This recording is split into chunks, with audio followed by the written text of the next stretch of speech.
Tá no ar, Federal. Rádio Instituto Federal. Informação, cultura e entretenimento à sua disposição no smartphone, computador ou tablet. No ar, Rádio Instituto Federal. Fala galera, estamos de volta aqui com Ciência no Ar. Depois de um longo período sem novas gravações, a gente está de volta em 2017 para conversar mais um pouquinho a respeito de ciência, né?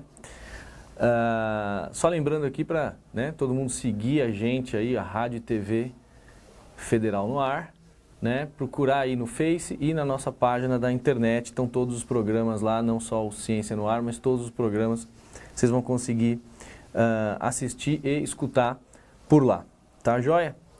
Bom, hoje a gente vai falar um pouquinho sobre aquela polêmica que está havendo a respeito das vacinas, né?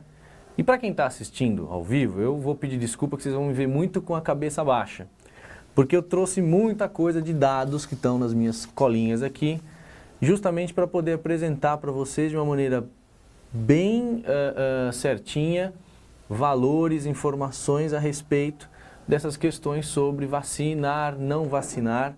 Então, para eu não errar em nenhum dos dados ou nenhuma das citações que eu vou fazer aqui aos médicos, enfim, aos diversos entrevistados aí dos 3, 4 canais distintos aqui de jornalismo que, por exemplo, eu usei para a parte da pesquisa. Então, eu vou ler bastante aqui do que tá nas minhas anotações, tá joia? Então, bom, o que está acontecendo em termos dessas polêmicas todas com vacinas? A gente tem grupos que se intitulam aí os grupos de antivacinas, né? Que no Brasil ainda são um grupo pequeno, né? Mas que já está tomando grandes proporções aí nos Estados Unidos e na Europa, né? E o que vem chamando a atenção nesses lugares é a questão do aumento de casos relatados, por exemplo, de sarampo, né? Que é uma das doenças que a gente já tinha debelado aí na maior parte do mundo, né? Principalmente aí nos países desenvolvidos, né? A exceção aí de locais onde o subdesenvolvimento ainda é muito forte, que essas doenças ainda aparecem bastante, mas que a gente já tinha debelado e estão voltando a aparecer, né? Então, para muitos médicos aí, o número de vacinados, né, a queda do número de vacinados é uma das causas aí do aumento, por exemplo, aí no Brasil, de coqueluche, que já é uma doença que também a gente já debelou no país há muito tempo, né? Para vocês terem uma ideia de como essa postura aí de não vacinar os filhos tem efeito na população como um todo, entre crianças, por exemplo, lá vou eu para minha colinha, de 1 a 4 anos, a incidência subiu de meio caso para cada 100 mil habitantes em 2010 para 8,1 casos em cada 100 mil habitantes em 2012, tá? Bom, então você vai falar, tá, mas 8 casos em cada 100 mil habitantes, será que isso é um valor expressivo, não é um valor expressivo? Vamos dar uma olhada, por exemplo, no geral, né? Não só olhando as crianças, por exemplo, de 1 a 4 anos, mas a população como um todo. Em 2012, a gente teve contados 5.295 registros da doença da coqueluche, 135% maior do que no ano anterior, no ano de 2011, tá? E aí eu vou apresentar para vocês quais são os problemas disso, né? No caso, por exemplo, específico da coqueluche, rodou bastante aí em 2015 um vídeo, que muitas pessoas acabam taxando esse vídeo como um vídeo muito apelativo e tudo mais, mas foi um vídeo feito pelos próprios pais do menininho chamado Riley Huggs, tá? Que nasceu em 13 de fevereiro de 2015 e veio a falecer em 17 de março de 2015. Então ele viveu pouco mais de um mês, né? Com o que em inglês, né, o termo para coqueluche, né, que é o whooping cough, né? Que o whooping em inglês quer dizer gritando, né? É uma tossezinha que ela fica meio gritada, né? E qual que é a grande relação disso? É que a coqueluche, que é uma doença que a gente trata de maneira muito fácil, a gente previne ela, né, de uma maneira muito fácil, através de vacina, ela é altamente contagiosa, né, e especialmente perigosa para recém-nascidos. E de 0 a 4 meses a gente não vacina para esse tipo de doença, né? A gente pode, por exemplo, vacinar as mães, né? Conforme um determinado período dentro da gestação lá, a mãe pode ser vacinada novamente para coqueluche para que a imunização passe para o feto. Então, se vocês procurarem aí, nesse caso, né, de coqueluche, do Riley Hugg, vocês vão ver um videozinho que os pais colocaram dos últimos 3 ou 4 dias de vida dele, onde ele estava com a tosse, e aí o intuito dos pais era justamente alertar para a questão da importância da vacinação, né? Certo? Então, por exemplo, segundo um professor de medicina da Santa Casa, né, o médico José Cássio Moraes, ele diz, né, abre aspas, o aumento do número de pessoas não imunizadas mantém a bactéria da coqueluche em circulação. Então é daí que vem o grande foco da vacinação, né? A vacinação ela é uma medida que não é particular, né? Ela é uma medida de saúde pública, né? Então a partir do momento que a gente deixa de imunizar algumas pessoas, aquela bactéria que antes não tinha aonde, né, permanecer, ela passa a ter alguns pontos, né, alguns focos onde ela está ali só esperando a transmissão para alguma outra pessoa em condição de imunidade mais baixa, né? Então vamos ver mais alguns dados referentes a isso para a gente poder tirar conclusões a respeito desse movimento de vacinação. Então tem um jornal português que chama-se Expresso, né, e ele publicou uma entrevista com o pediatra Mário Cordeiro, né? E aí eu vou ler um trecho que é relativamente extenso aqui, mas que é justamente a resposta desse pediatra a uma pergunta específica que o Expresso fez, que foi a seguinte pergunta: como surgiu o movimento anti-vacinas que está na origem do ressurgimento do sarampo por toda a Europa? Aí ele responde: esses movimentos são o resultado natural de muita confusão entre o que é ciência, e aí por isso a importância da gente estar tratando esse assunto aqui no programa, e o que são fatos avulsos, divulgados maldosamente ou de forma acéfala, tá? Estou lendo exatamente como ele colocou. O pediatra que afirmou, e daqui a pouco a gente vai voltar nesse sujeito, o pediatra que afirmou, entre aspas, que o sarampo causava autismo, por exemplo, foi obrigado a retratar-se relativamente ao seu, também entre aspas, estudo que estava mal construído e do qual tirava ilações abusivas. Acabou por se suicidar há escasso tempo, há pouco tempo atrás, devido ao fato do neto, né, ter uma doença grave evitável por vacinação. Outro fator é a teoria da conspiração que acredita que as multinacionais, como querem ganhar muito dinheiro, inventam doenças para depois venderem vacinas. Sim, a tuberculose, a sífilis, a peste negra ou a lepra, que dizimaram 1/3 da população europeia, deveriam ter sido inventadas pelas multinacionais dos índios americanos da Idade Média e do Renascimento, assim como a gripe asiática ou a gripe espanhola no início do século XX. A memória das pessoas é fraca e é pena que não se recordem de todas as crianças que morreram por meningite, tuberculose, tosse convulsiva. Tosse convulsiva é a coqueluche, né? É a tradução literal lá do whooping cough. Lá. Difteria ou que ficaram incapacitadas por poliomielite ou meningite. É uma afronta aos mortos e aos que ficaram com lesões permanentes que, se tivessem, na altura, uma vacina, estariam vivos e bem vivos. Esta corrente antivacina, veiculada nas redes sociais de forma idiota e acrítica, é sinal da arrogância dos países que acham que venceram tudo e que estão acima das doenças. Que se desenganem, a memória é realmente curta e mentirosa. Estes movimentos, ele põe entre aspas, que depois interligam as coisas de um modo estapafúrdio e intelectualmente desonesto, como a ecologia e as vacinas, deveriam ser responsabilizados por atentados contra a saúde pública. Mas, quando as pessoas dizem que as vacinas mexem com a imunidade, também entre aspas, esquecem-se que é exatamente isso que se pretende, tal como as vacinas naturais que todas as crianças diariamente tomam ao se entrar em contato com micro-organismos de educadores, pais, avós, irmãos e sujeira, né, no chão e etc. Né? Então, vamos voltar talvez ao ponto aí que o professor Moraes coloca, que ele fala da pesquisa que foi feita e que é um dos itens que mais municia os argumentos do pessoal que defende a não vacinação.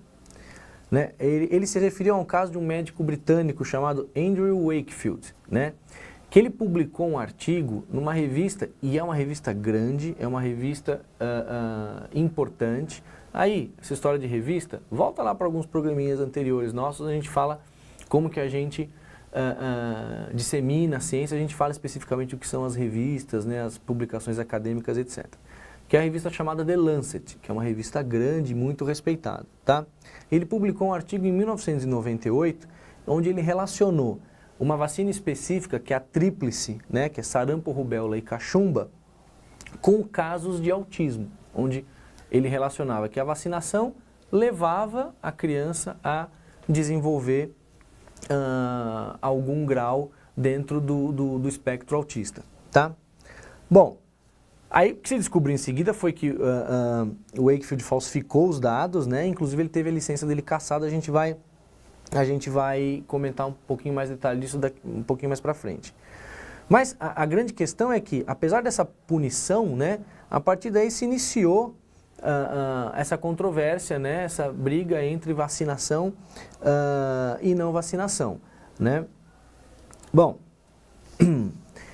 então como que a gente pode, né, qual foi o mecanismo que se fez a partir dessa publicação desse estudo que municiou os grupos anti-vacina para a gente desmentir isso daí, né? Para ou se fazer um teste real se essa hipótese seria possível, né? Bom, então a gente parte do pressuposto que existe um elemento genético, né, no surgimento de transtornos do espectro autista, tudo bem? Bom, e aí o que o estudo do Wakefield estava propondo era que, olha, de alguma maneira a vacina poderia ser o gatilho, né, que desencadearia lá já uma predisposição genética à doença. Então, alguns pesquisadores de uma instituição norte-americana chamada The Lewin Group, tá, analisaram se a vacinação de crianças com irmãos afetados pelo autismo, e que por isso talvez teriam uma maior probabilidade de desenvolver comportamentos autistas, se isso implicava realmente, a vacinação desse grupo implicava realmente em maior risco para essas crianças.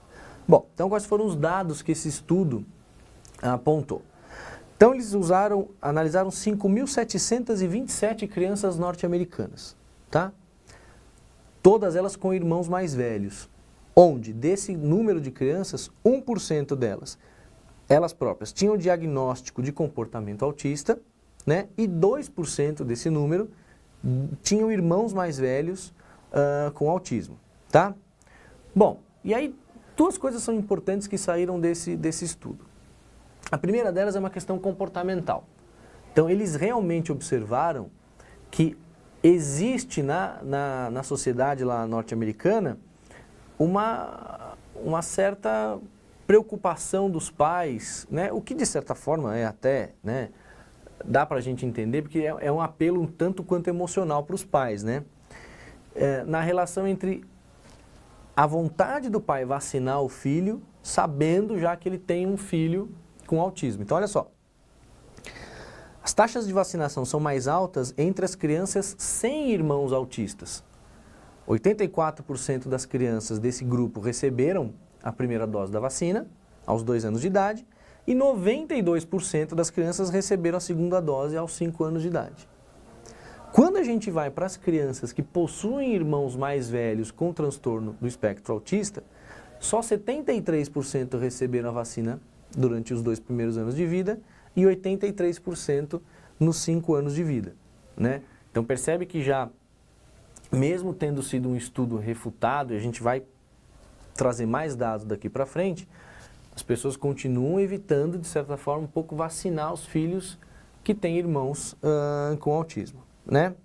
Então agora vamos aos dados que fazem a correlação, né, ou tentam estabelecer se há ou não correlação entre a vacinação tríplice e o autismo. Esse estudo mostra que o risco relativo de crianças com irmãos autistas tende a desenvolver o autismo se receberem 1 ou 2 doses de vacina é de 0,75 ou 0,56 em relação a crianças não imunizadas, tá? Só para vocês terem uma ideia, nesses tipos de estudo a gente parametriza os valores e o valor 1, se a gente tivesse tido 1 no valor da pesquisa, isso indica risco igual.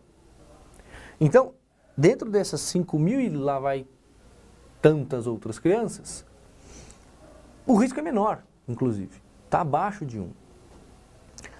Quando a gente vai para o outro grupo, para crianças que não têm irmãos autistas, né, o risco é de 0,91 a 1,12, né? Portanto, é praticamente igual. Então, esse estudo refutou, né, a ideia de que você possa ter uma correlação entre aplicar a vacina tríplice na criança e o desenvolvimento do autista, o desenvolvimento do autismo. Bom, mas aí você pode falar, mas Breno, olha só, o Lewin Group é um grupo particular, de fato é um grupo particular. Você entrar na página deles lá, The Lewin Group, vocês vão ver uma série de documentos lá, inclusive os documentos que oficializam a independência de ação desse grupo de pesquisa, dos financiamentos, fomentos, etc. Mas tá bom, vamos dar o benefício da dúvida nos dados que foram publicados pelo Lewin Group. A gente pode ir para outro dado, podemos pegar o JAMA, J-A-M-A, que é The Journal of the American Medical Association, que é o jornal da Associação Médica Americana, que realizou um estudo com 95 mil crianças americanas. E nem mesmo nos casos considerados, pela a ideia inicial do estudo, considerados como de maior risco, que seriam crianças com irmãos autistas, eles foram capazes de estabelecer a existência de alguma correlação entre a administração da vacina tríplice e o desenvolvimento de transtornos autistas. Tudo bem? Joia. Bom, então, o que será, né, que pode justificar uma postura dessa? Falar, então eu não vou expor o meu filho a um risco de ter um efeito colateral, né, de uma vacina só por conta dele não ocorrer, não entrar numa determinada, não desenvolver uma determinada doença, etc. Bom, então vamos analisar outros tipos de dados. A gente tem um site que é muito bacana, vocês podem entrar lá, é o www.vacinas.org.br. Lá eles têm consolidado os diversos estudos que a gente faz a respeito de vacinas. Os estudos formais, os estudos científicos, né, a hora que você testa as hipóteses, a hora que você vai fazer as análises, por exemplo, das reações adversas, que é aquilo que vai aparecer lá na bula do seu remédio. Olha, não sei quantos % de pessoas que tomaram esse medicamento desenvolveram isso, vômito, diarreia, cefaleia, etc, etc. A gente faz os mesmos estudos para as vacinas. Lá no Vacinas.org.br tem isso lá.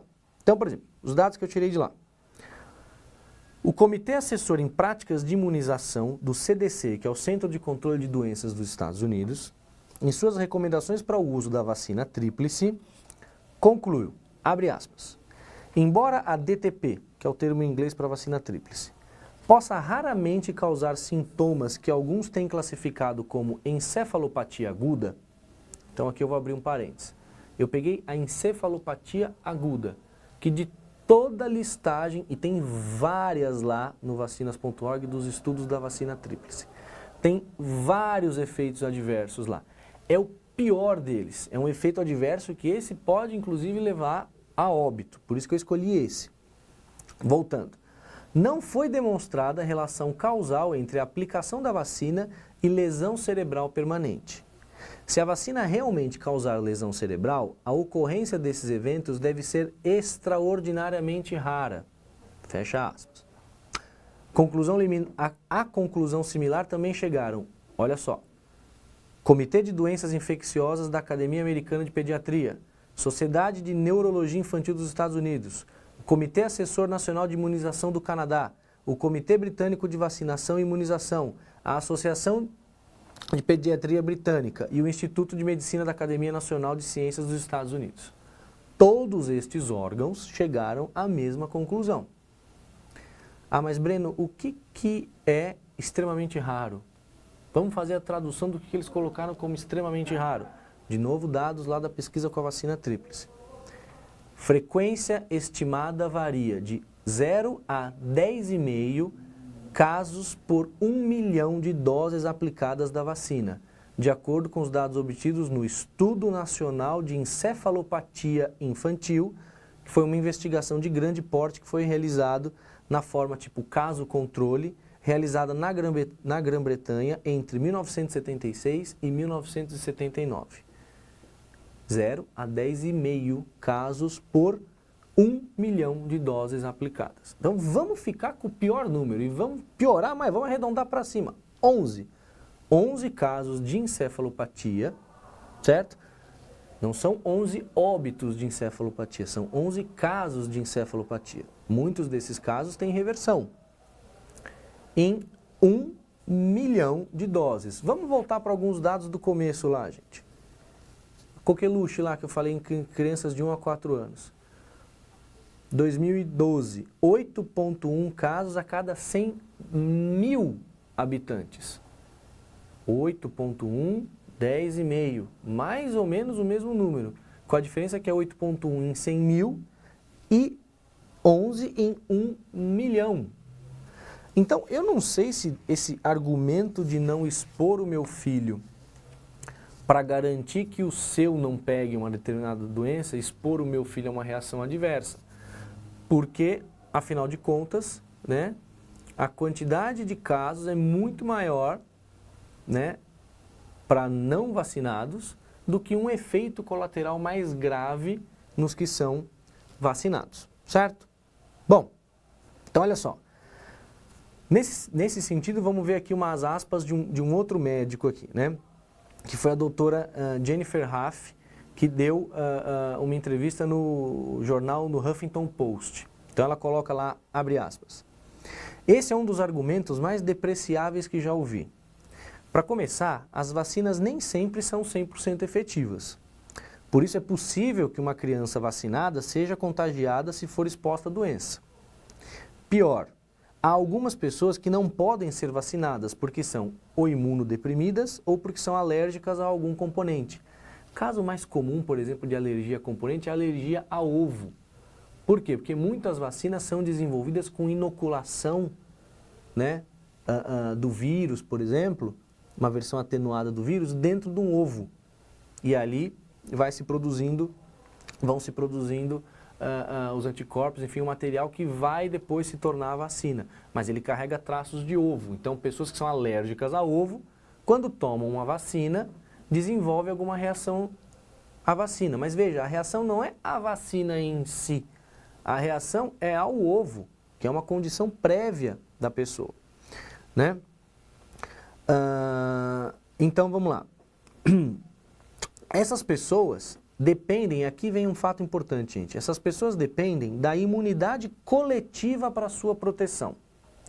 Os que decidem não vacinar seus filhos contra doenças infecciosas arriscam não apenas a saúde deles, mas também a de outras crianças, certo?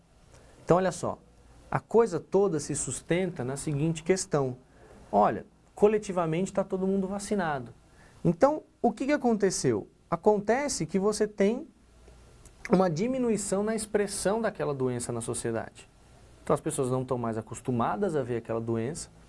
A maior parte das pessoas que nasceram nos últimos 10 ou 20 anos sequer já ouviram falar sobre aquilo. Então, o que é que acaba saltando aos olhos? Não é a vacina em si, mas a possibilidade dos possíveis efeitos colaterais que a vacina vai ter. Então, por que eu vou correr o risco desse efeito colateral se não existe a doença?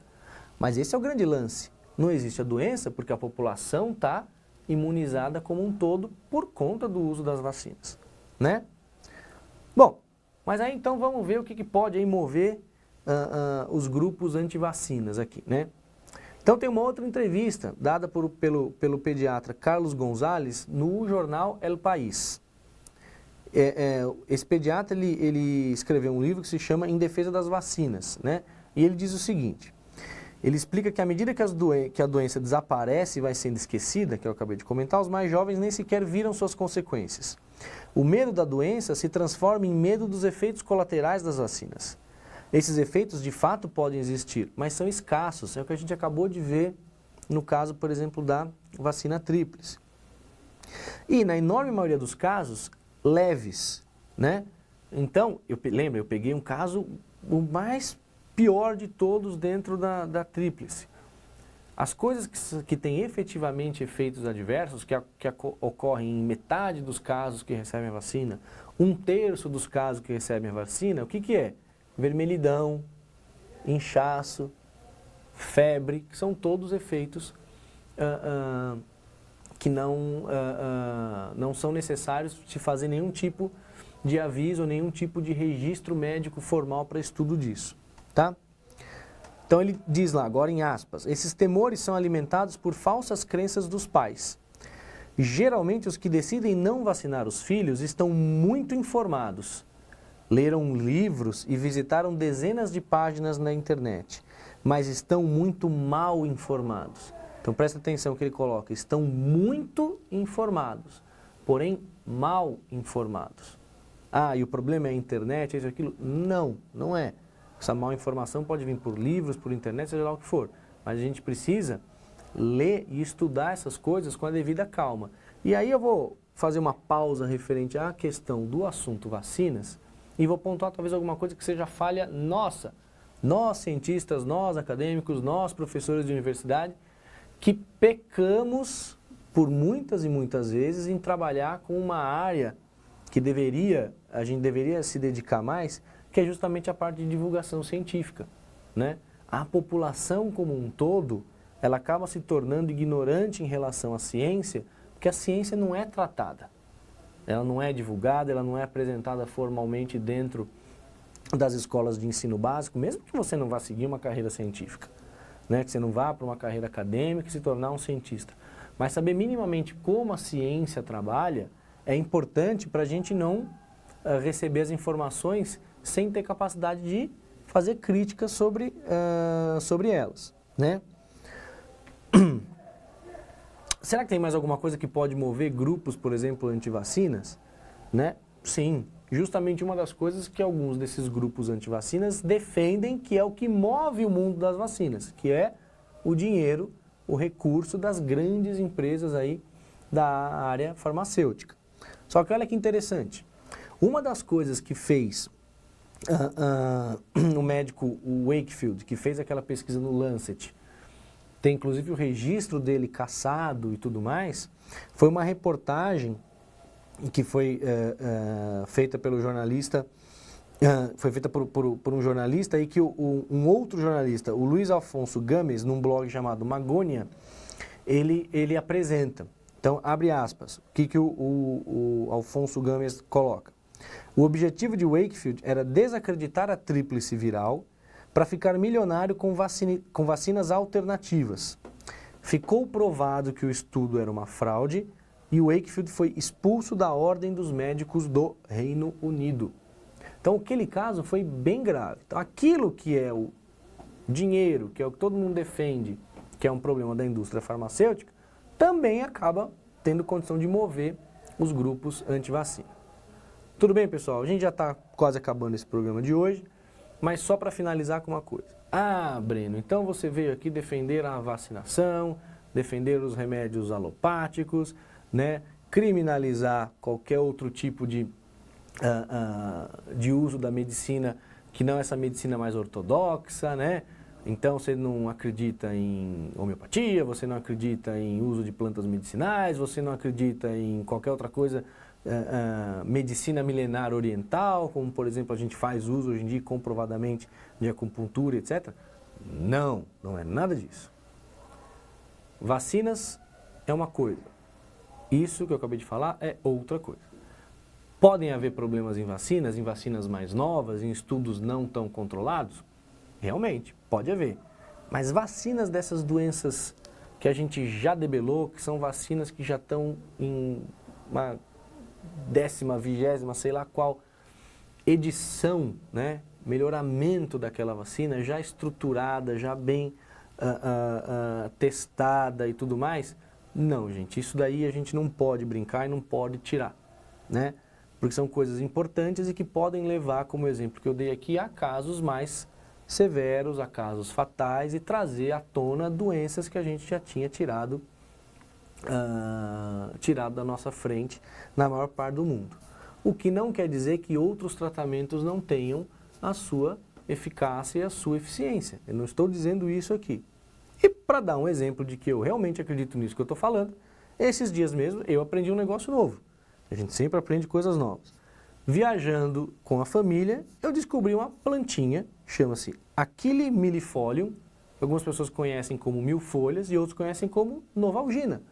Eu falei, o quê? Sim, novalgina. Acabei de receber a explicação do biólogo que estava passeando comigo e com a minha família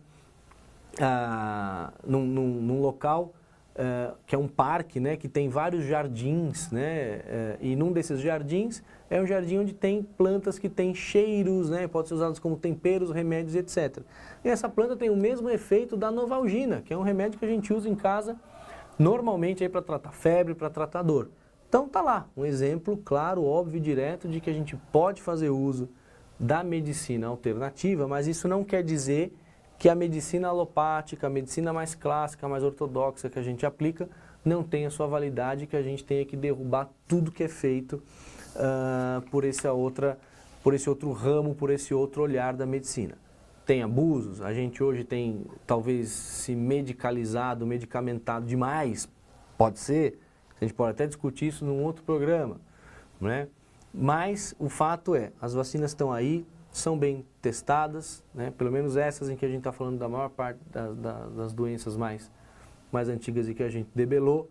Enfim, trouxe aí para vocês alguns dados, algumas informações que são importantes para que vocês próprios possam aí seguir nas pesquisas de vocês e tirar as conclusões. Foi um prazerzão voltar, eu estava com saudade de fazer o programa, né? Mas infelizmente não tinha dado tempo de retornar. Então a partir de agora a gente volta semanalmente aí com Ciência no Ar e eu espero vocês na próxima semana. Um grande abraço, valeu! Rádio Instituto Federal. Informação, cultura e entretenimento. Rádio Instituto Federal.